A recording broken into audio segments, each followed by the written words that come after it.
Okay, so with that, my friends, what I'd like to do now is I'd like to go forward and talk to you the best I can about this film, The Thing, in detail.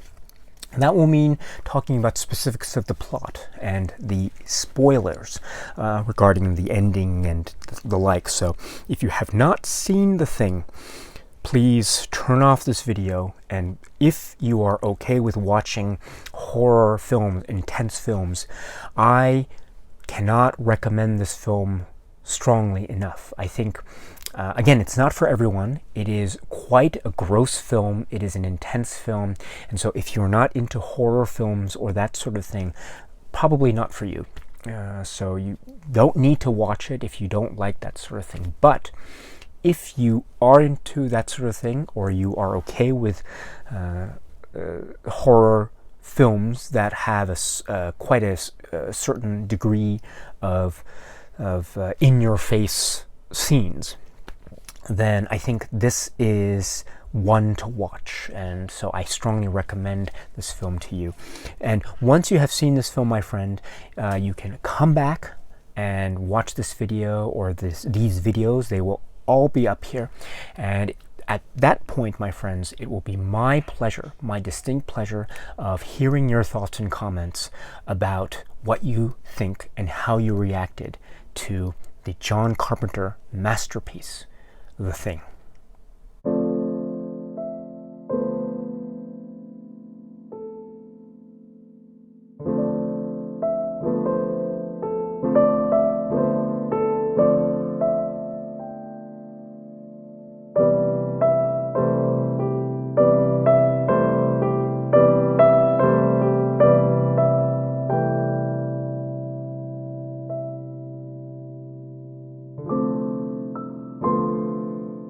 The next thing I want to speak to is the power and the great talent of the ensemble cast. I think that is one of the great strengths of this film, the fact that this cast is really at the top of their game, each and every one of the actors.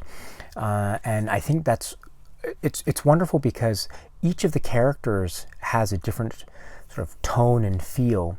And there is a slight sense of unease, but there's also a sense of alliances and allegiances forming, and also tensions and rivalries forming. So I love this dynamic that is complex and ever-changing that occurs. For instance, we get a sense that that at the very start, maybe there is a kind of friendship forged between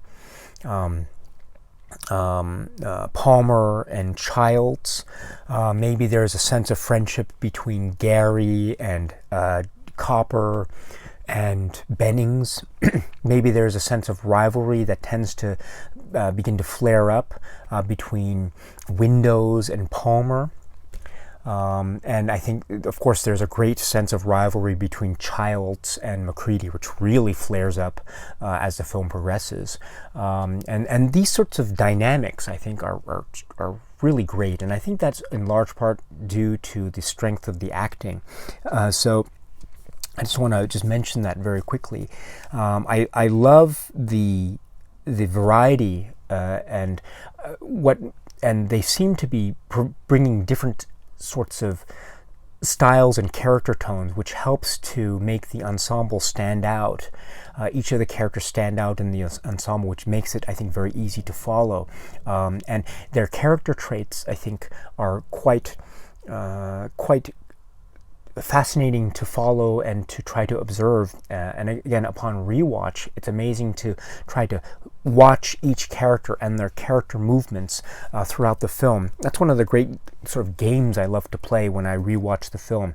I'll always think, okay, this time I'll focus on this particular character and see how he reacts as these things progress, and maybe that might provide some clues as to whether he is assimilated as a thing or not. So and those little character choices and those acting choices that are made by the actors here, I think, are really brilliant.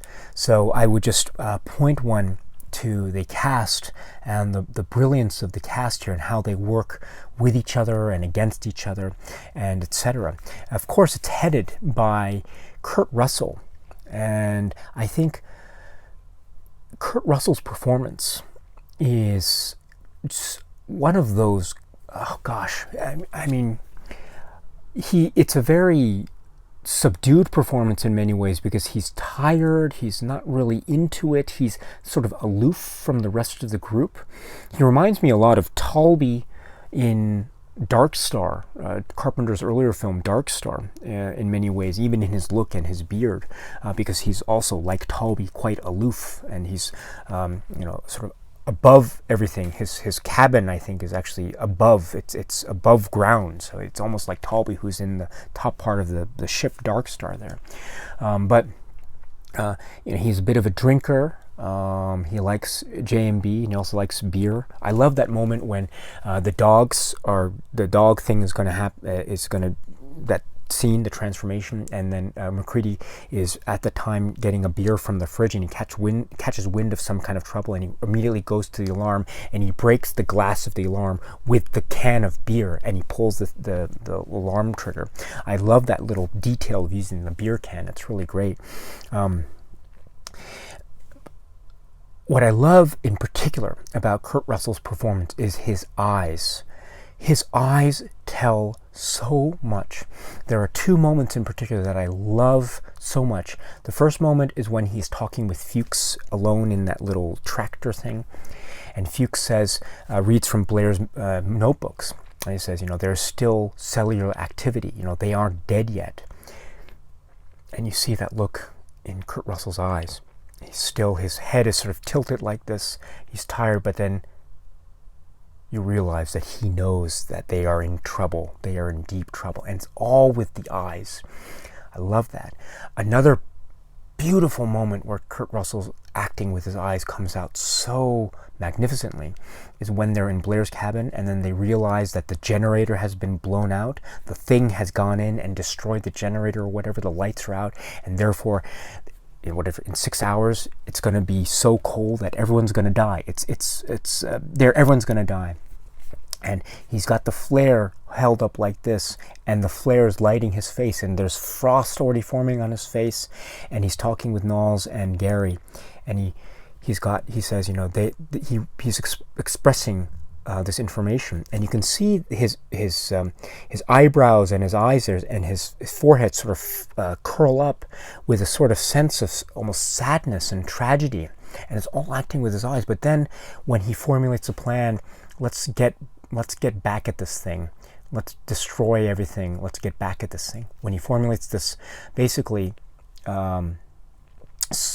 mission, there's no hope for them. They know that they're going to die, but they might as well take the thing with them. And when he formulates the plan with the Knowles and Gary there, you can see his brow sort of gain this sense of confidence and a mission, his final mission in life. The way that his eyes are acting in that moment is so beautiful. It's almost like he, as a character, has accepted his fate in a very noble, admirable, and honorable way. And it's so cool. And it's all down to those beautiful, brilliant, nuanced choices that Kurt Russell makes as an actor. I think it's one of the great performances. I marvel at how soothing it is at one point, and also it's very tough too, because again, there are the possibilities of looking at this film with the risk in mind, or with that possibility in mind that maybe MacReady has indeed been assimilated and become a thing. We don't really know. I mean, we have a sense at the blood test, but maybe before and after, there are still some doubts in our minds, yes, that are raised. So I would say that there are seeds of doubt sown that make him possibly suspicious in our eyes, even though it's Kurt Russell.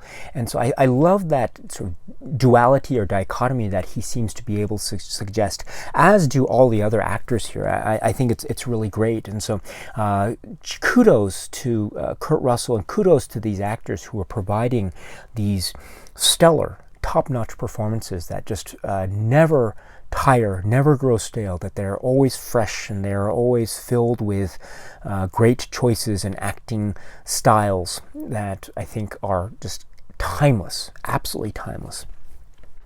Then I have to speak about this film and John Carpenter. And there are so many things that one can say about this. I would direct your attention to many of the supplements that are found on the Scream Factory release, on the Arrow release, on other releases, just to try to get a better sense as to the ordeals that John Carpenter, I think, went through during and after this film was made. In particular, after the fact that this film was poorly received, it didn't do well at the box office. According to John Carpenter, anyway, it seemed to have affected his career. He was supposed to make other films at Universal, and they didn't necessarily go through. I think John Carpenter seems to speculate that it has to do, in large part, with the poor financial results of this film, at least in the initial release, both financially and critically. So, and I understand, at least from the supplements from John Carpenter anyway, that this sort of hurt him and that it damaged him to some degree. Even though he has a very great career in the 80s, it's still, I think he would suggest, or he does suggest in some of the supplements, that his career might have had a different trajectory had this film, The Thing, found more success during its initial release. So there were some ordeals that I think John Carpenter seems to have gone through in respect of this film. However, it is still just a remarkable feat, and it is in many ways so exemplifies John Carpenter's work, at least how we understand it up to now. It also just leaps and bounds in many ways, just is a great evolution in John Carpenter's filmography up to now. So I think there's a great balance between those two poles. So what do I mean by that? So on the one hand, it does feel like he is exercising a lot of things that he has tried to explore in other films. This is a sort of a monster movie, and we see that he has a love of monster movies, and he loves to or pay homage to these movies. He's done so in Halloween, and I think there's a famous connection, or it's famous in the sense that, in fact, The Thing from Another World was actually referenced in the film Halloween. And so we have the Howard Hawks' Christian Nyby film being referenced, and indeed we have John Carpenter's version of that story, the Campbell story. And so we have that direct link, and therefore we have that link with Howard Hawks, and we know that John Carpenter does have a great love and admiration for Howard Hawks, and I mean, we've seen this many a time in terms of Howard Hawks and his love of westerns and the like. Just go to Escape from New York, go to Assault on Precinct 13, go to Halloween, etc., and you'll get your answers there. So we do get this dealing with, let's say, Howard Hawks material and dealing with it in his own way. So that is, I think, a direct link. We also have this sort of genre trope, as it were, in terms of mystery thriller, which is not unlike, let's say, this is like an Agatha Christie and then there were none type of scenario, which I think is a very interesting dynamic. Again, this feels like another approach at the genre, at the B-movie genre. Again, we saw him trying to deal with that sort of mystery element or suspense element in a different sort of way, perhaps with Someone's Watching Me, but it was a similar kind of vein in terms of a mystery element. We also saw him dealing with this B-movie genre horror approach with Halloween and also The Fog. And here we have, I'd say, on the one hand, it's a similar vein in terms of mystery thriller, but at the other hand, it's, again, somewhat of a different approach to that mystery. Someone's Watching Me. The whole point of the film wasn't necessarily trying to solve a mystery.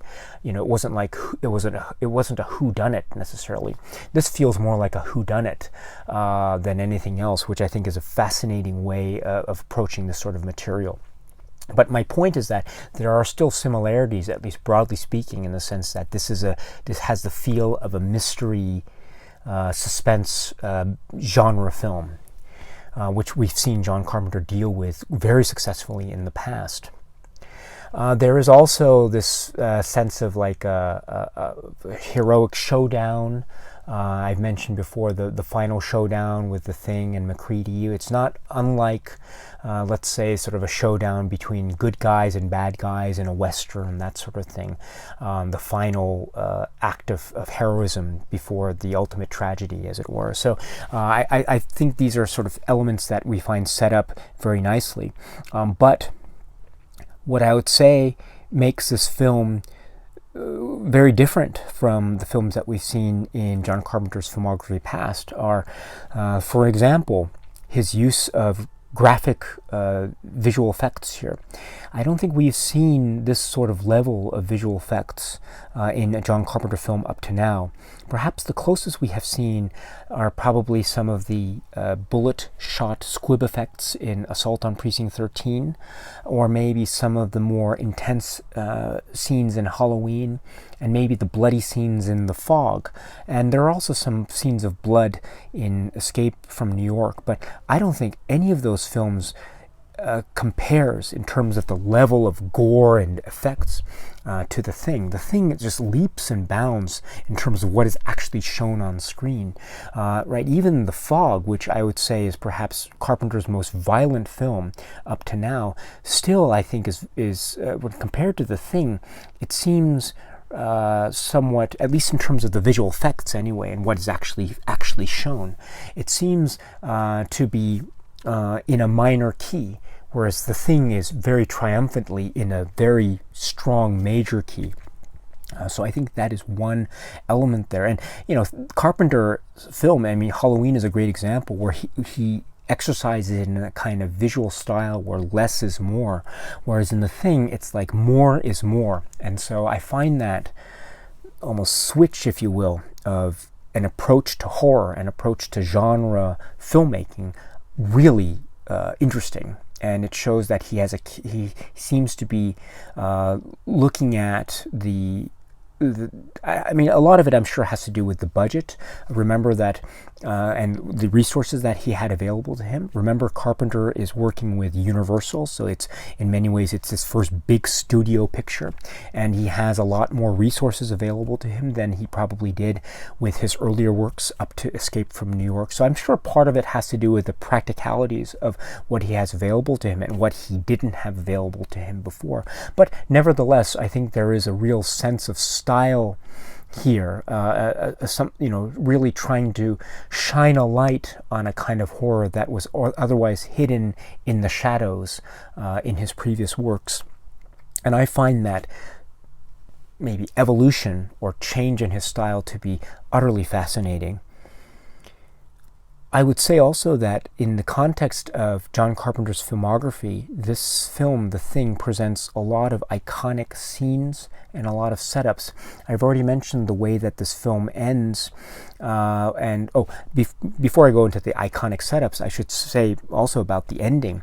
This is also something that is, I think, different from what we have seen in earlier John Carpenter films, perhaps save for Dark Star.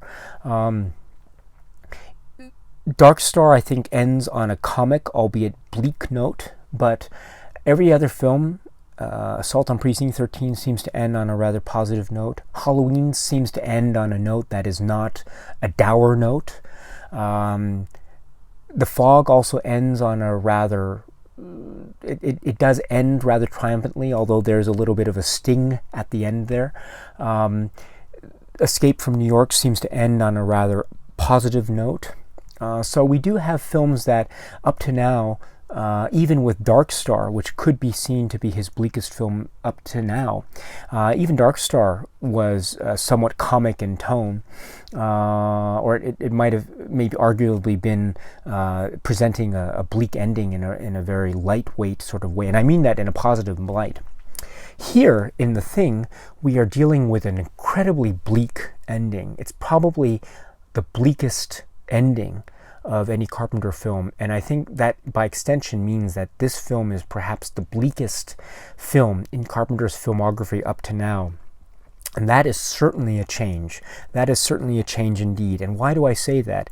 It's because I think for the most part, even films like Dark Star, but other films, maybe feel good isn't the right way to put it, but there is a way that Carpenter finishes his films, you know, that there is a way of somehow we get the sense that the good guys maybe have been able to escape with their lives or something like that. And again, Dark Star is the exception to this rule, but generally speaking, Assault on Precinct 13, all the way up to Escape from New York. Here, if we assume the possibility that Blair and Childs are probably going to die at this end, you know, I understand that there are other sequels in terms of comic books, etc., but let's assume that this film begins and ends within the context of this film alone.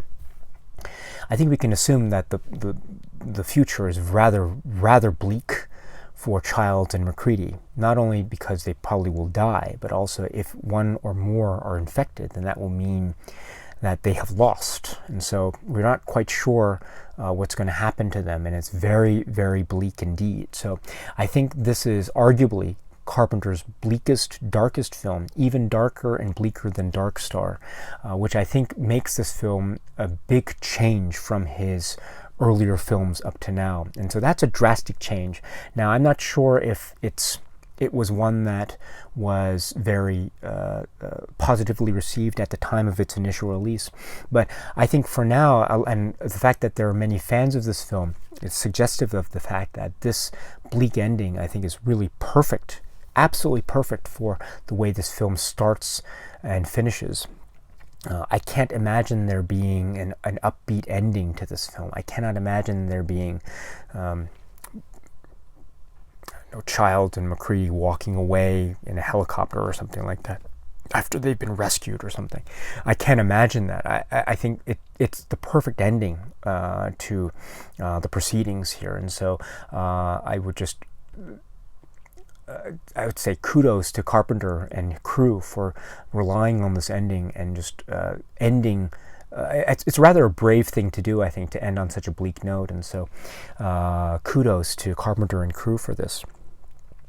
And then now going back to this film and how this film figures into Carpenter's filmography, I think the other comment that I want to make is that I think it includes so many iconic images and scenes. I've mentioned some of them already, you know, the Norris transformation scene, the ending, the scene involving the dog and the transformation scene there, those iconic, classic scenes. But the scene that is probably the greatest scene in this film, and arguably one of, if not the greatest scene in all of John Carpenter's filmography, is the blood test scene. The blood test scene is the best part of this film, in a film that is filled with so many great moments. The blood test scene is the best part of this film, I think. Why do I say this? Because it is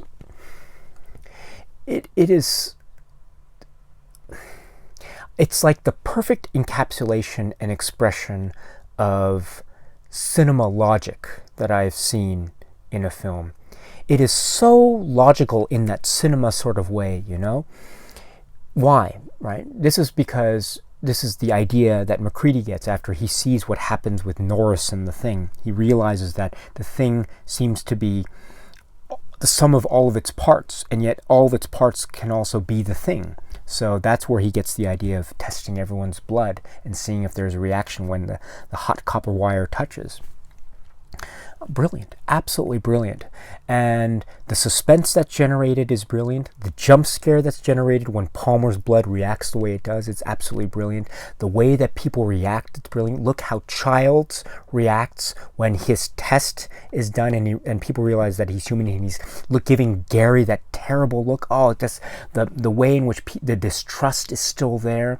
The way in which the characters come together at the end when they realize that the four of them are still human. That moment of triumph that we feel as an audience member, and that lovely last line that Gary gives about him being tied up in the couch there. The moments of horror and the moments of just of real sort of philosophical doubt that are sowed in that scene. I mean, I would point your attention to some of the great questions that are raised. Clark was human. Okay, so Clark was human in that scene, and so Child says it very interestingly. So Clark was human, which makes you a murderer, and he's talking to Macready because Macready shot Clark in the forehead. So Macready killed Clark. He killed a human being. And so the question then arises, is Macready a murderer? That's a good question. I think under the circumstances, I think the argument could be made that he was acting in self-defense because we knew that Clark had a little blade in his hand and he was about to attack Macready. And Macready was in an intense moment, and he probably didn't mean to shoot Clark, but he did. Even if one were to interpret that to mean that Macready was acting in self-defense, I would also add the extra complication, though, that, I mean, Macready didn't have to shoot him in the head. He could have shot himself somewhere else and still left him alive. But so why did he have to shoot him in the head? So maybe Childs was right. I'm not sure. Again, these questions are being posed. Another question that is posed, which I think is really quite chilling, actually, is windows.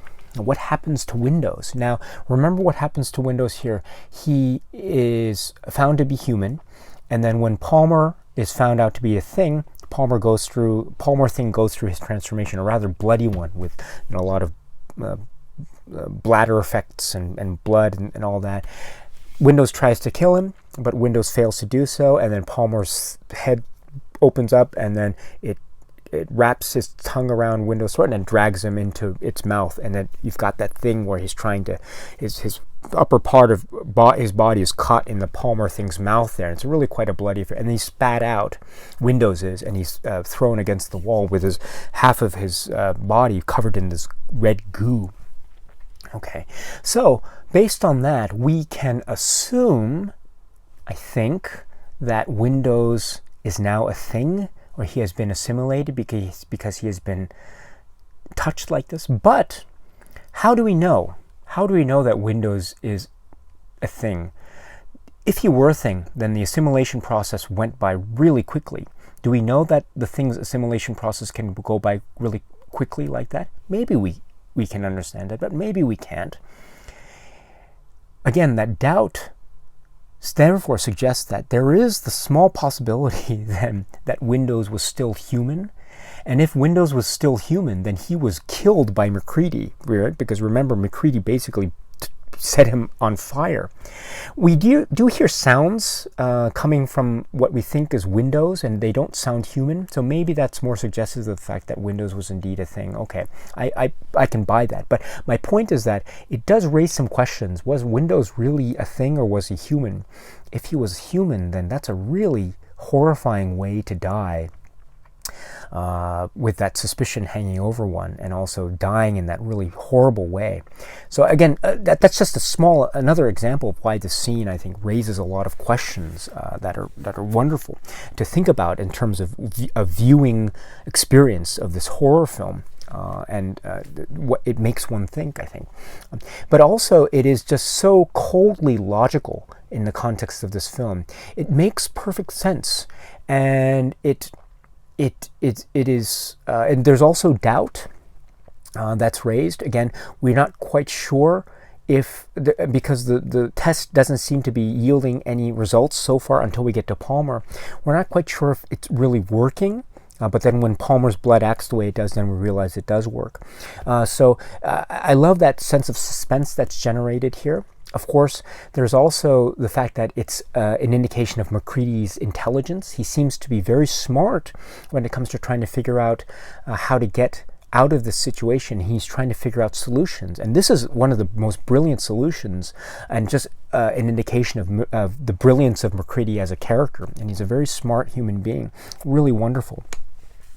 Also, it shows there's an element of this story which I think is really explored more in the original novella, Who Goes There, but not quite in the film until we get to this blood test scene.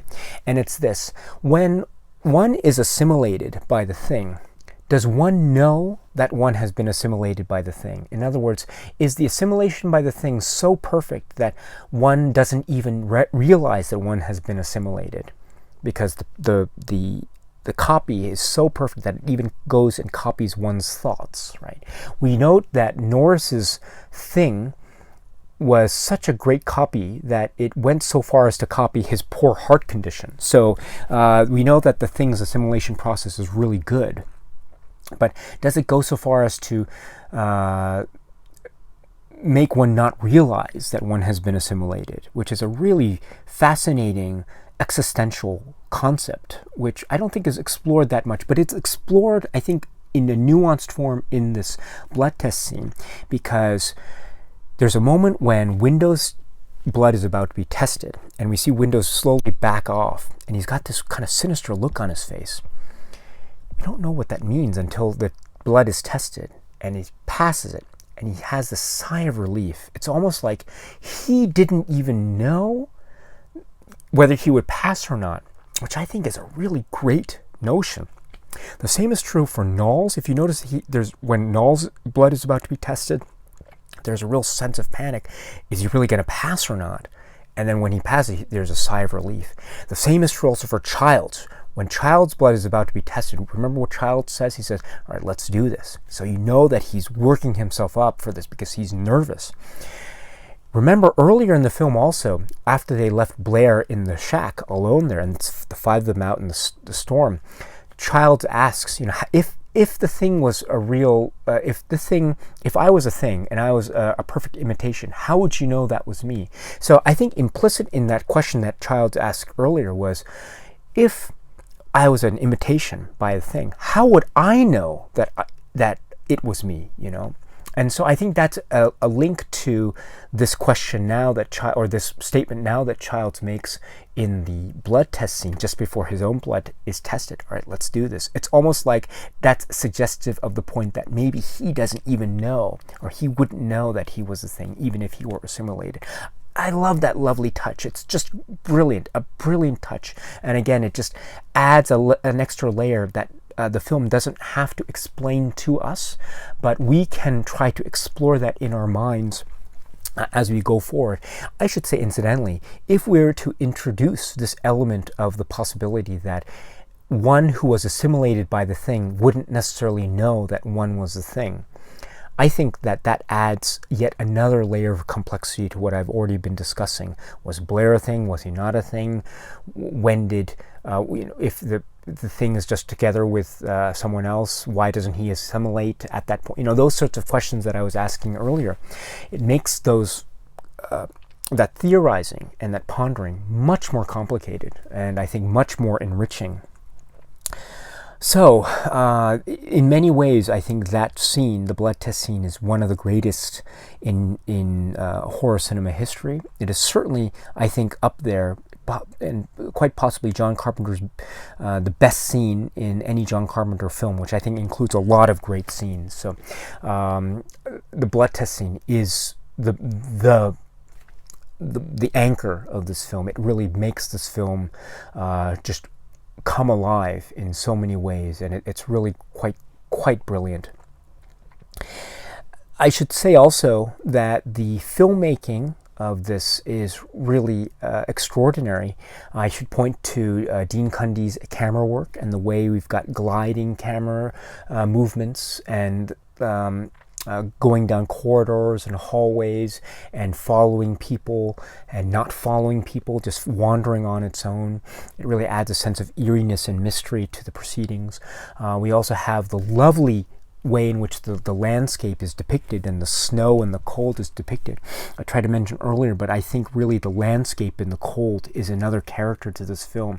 I would say even further that as much as the thing is the villain of the piece, I would say the greatest villain of the piece is the cold weather and the harshness of the cold weather. That is the thing that is everyone's undoing, even those who are the thing. Right? The thing can't escape the cold. And so I think that is such a great character, and the way that it's depicted with the ice and snow and white is really quite lovely. And that's all thanks to Dean Cundy's great photography. I should say also that the choice of using the snow and the ice and those harsh elements, I think, is really great. It really makes the scenes involving the flamethrowers even more dynamic and electrifying, because there's no greater sort of contrast in terms of ice and fire, right? So I think that kind of contrast really makes for quite exciting, electrifying visual elements. I should say also that the music is also quite brilliant. Please note that the music is credited to Ennio Morricone, and the supplements really go into this in some detail about what parts of the music are Ennio Morricone and what other parts were kind of reworked by John Carpenter and Alan Howarth, etc. Take a look at the commentary, or take a look at the supplements, and just check out what they have to offer, because it's really interesting. But the music does add a sense of unease, a sense of ill, a sense of real panic, and grandeur and grandness to the proceedings as well. So it just is quite remarkable how smooth and steady the music is, and yet how eerie and quiet and devastating it can be at the same time. It's just absolutely brilliant. And then I should also point out the editing of this. I tried to suggest earlier that I think the editing is quite extraordinary in this film. I think it has a potential of reaching heights of let's say montage, Eisenstein montage, etc. And I really mean that. And the reason why is because I think the editing and the way the film is edited, and at certain key points of the film, is really exemplary of the fact that the film is doing a lot in terms of the cinema language, or the language of cinema, and it's using it in a way that is, I think, quite remarkable in terms of the exercise, the full potential of the language of cinema to propel the story. There are moments where you've got fades to black, right, which I think are remarkable. I think the most remarkable fade to black is the scene early in the film where you've got the dog walking down the corridor and then walking into one of the rooms where we see a crew member, a shadow on the wall there, and then the dog walks in and it fades to black rather slowly. And then we assume, therefore, that the fade to black doesn't serve, it serves not only the purpose of editing or transition from one sequence to another, but also it seems to be suggestive of the fact that the thing will assimilate, which is a great way to propel the narrative forward. What do I mean by this? Before fade to black and then after fade to black, things happen. So I think the fade to black is an indication of the thing doing its stuff. A character that exists before the fade to black will be a different character after the fade to black. And I think the scene involving the dog entering the room is a perfect example of this. Therefore, I would suggest that whenever you have a fade to black, there should be some kind of suspicion that arises in when one is watching. Whenever we see a fade to black and then it goes to another character, there's some doubt immediately. Maybe what happened to that character in the interim, in that moment in time when we saw the fade to black? Was there any interaction with the thing during that time or not? We have no way of knowing. Therefore, the fade to black is not only a transitional tool in the arsenal of an editor, but it is also a possible indication of assimilation. It's a possible indication of the introduction of further threat in the narrative, which therefore makes the editing so powerful. It's like an expression of the language of cinema doing so much, And I think that's also true with like the way the edit seems almost to obliterate characters from existence. I think the most the striking example is what happens with Knowles at the end. Remember, at the end, Knowles is seen walking slowly down a darkened corridor, and then it cuts to Macready. the implication being that we will never see Knowles ever again. We don't see what happens to him. We don't see him killed. We don't see Blair attacking him. We don't see him dying or anything. It's just a cut, and that's it. We'll never see him again. That is another example of how the edit is used not only to cut from one piece of film to another, but it is quite directly used to obliterate a character from the existence of the film. It obliterates Knowles, and we never see him again. Again, that I think is a great expression of the use of the language of cinema to propel narrative forward. But it's quite a remarkable, almost a meta way of using cinema language. So kudos to the editing process here. I think it's really quite wonderful and joyous, and it's again another great example of how this film is not only a narrative tour de force, but is also a cinematic marvel in terms of its construction and in terms of its conception. Just bravo on all levels.